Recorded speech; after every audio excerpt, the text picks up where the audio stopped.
If you're on Social Security, Medicare, SNAP benefits, or you rely on Affordable Care Act health insurance, stop what you're doing because we have major breaking news coming out of Washington that could put thousands of dollars back in your pocket.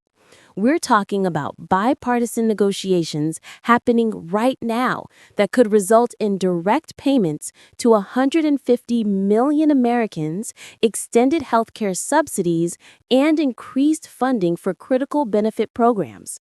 Today, we're covering the White House proposal for ACA tax credit extensions with new limits, the potential $2,000 tariff rebate checks that could start going out as early as next year, and how Congress is racing against the clock to pass legislation before the December 15th deadline. This is happening fast, and you need to know exactly how this affects you. Let's break it all down. But first, if this channel helps you stay informed about benefits, payments, and policies that directly impact your wallet, do me a huge favor and smash that like button right now. It helps us reach more people who need this critical information. And if you haven't subscribed yet, hit that subscribe button and turn on all notifications because these developments are changing by the hour. Drop a comment below and let me know where you're watching from, your city and state, and tell me which update you're most interested in. Are you worried about health insurance costs? Are you hoping for that tariff rebate check? Let me know in the comments. All right, let's get into these updates. Here's the headline. The White House is expected to unveil a health policy framework any day now that includes a 2-year extension of Affordable Care Act subsidies that are set to expire on December 31st, 2025. That's just over a month away. But this extension comes with some major new restrictions that you need to understand. Let me explain exactly what's happening. Right now, Republicans and Democrats in Congress are trying to work together on a bipartisan bill, and Democrats have made it crystal clear they will not move forward with the government funding bill, which has to be passed by February 1st, unless the Affordable Care Act tax credit extension is included. This is their line in the sand. But here's where it gets interesting. Republicans understand that extending these subsidies is a big win for Democrats, so they're asking for something in return. What do they want? They want Congress to pass sweeping tariffs that would give President Trump the legal authority to use that tariff revenue however he sees fit, including potentially sending out direct rebate checks to American citizens. Now, let me break down what's actually in this White House proposal, because the details matter. According to multiple sources with direct knowledge of the plan, here's what we're looking at. First, new income caps. The proposal would limit ACA subsidies to individuals earning up to 700% of the federal poverty line. Now, what does that mean in actual dollars? For a single person, that's approximately $105,000 per year. For a family of 4, that's around $216,000 annually. If you earn above those amounts, you would no longer qualify for the subsidies under this new plan. Second, minimum premium payments. This is a big one. Under the current system, millions of Americans pay absolutely nothing in premiums because the subsidies cover 100% of their costs. Republicans have a major problem with this because many people don't even realize they're enrolled in an ACA plan. Under this new proposal, everyone would have to pay at least a minimum premium amount. We don't know the exact dollar figure yet, but this would ensure that every enrollee has some financial skin in the game. Third, cost-sharing reductions. The plan would also call on Congress to appropriate funds for cost-sharing reductions, which would help reduce out-of-pocket healthcare costs like deductibles and copays for people enrolled in ACA plans. Now, here's the critical timeline you need to know. The majority of Affordable Care Act enrollees must sign up by December 15, 2025 for 2026 coverage or risk being completely shut out of the market.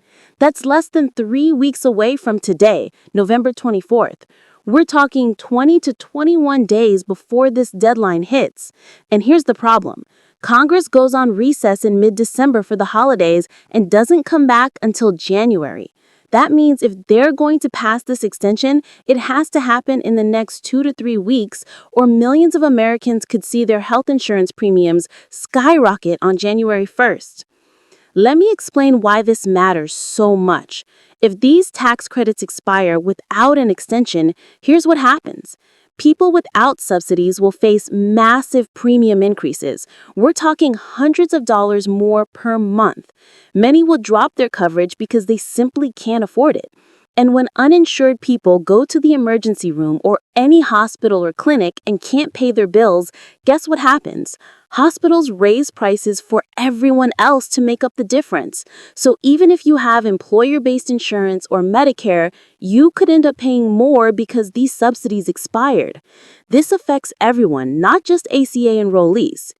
As part of the deal to reopen the government, Senate Republicans agreed to let Democrats vote on these Affordable Care Act tax credits in early to mid-December, which is why this 3-week window is absolutely critical. A White House official stated that until President Trump makes an official announcement, any reporting about the administration's healthcare positions is speculation. But multiple sources confirm these negotiations are happening at the highest levels right now.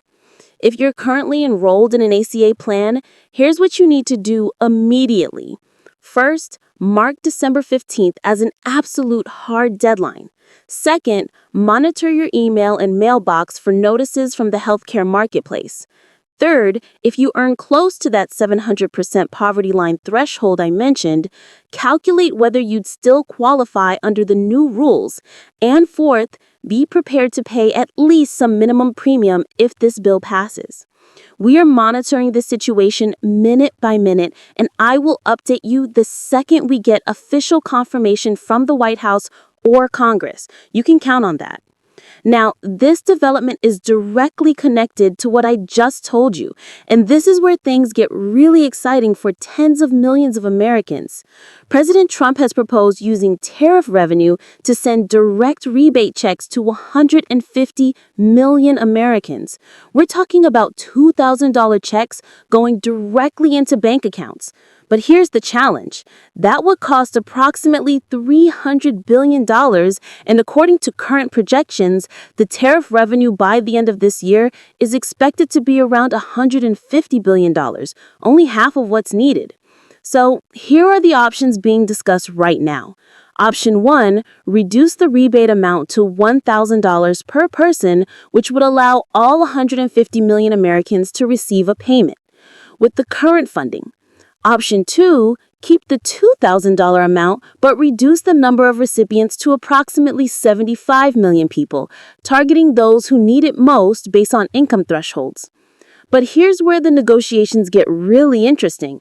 President Trump has also asked, why don't we take the money that's currently going to health insurance companies through the ACA tax credits and give it directly to the American people instead, so they can spend it however they wish?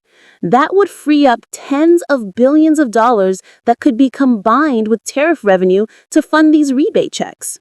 Now, there are also discussions, and I want to be clear, we don't know exactly which senators are involved or how far these discussions have progressed, but there are talks about combining tariff funding with savings from various Trump administration budget cuts to create a larger pool of money for these direct payments.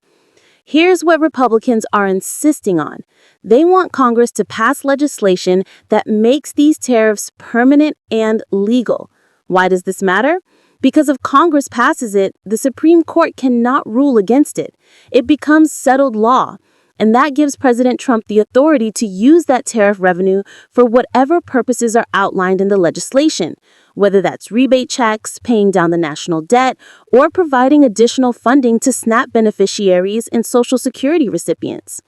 The timeline on this is urgent also. If this is going to happen, Congress needs to act before they leave for the holiday recess in mid-December. That means we could potentially see a deal announced within the next 2 to 3 weeks. If you're wondering whether you'd qualify for these rebate checks, here's what we know so far.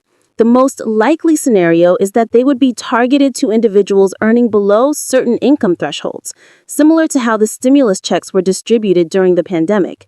We're expecting more details on exact eligibility requirements once the official proposal is released.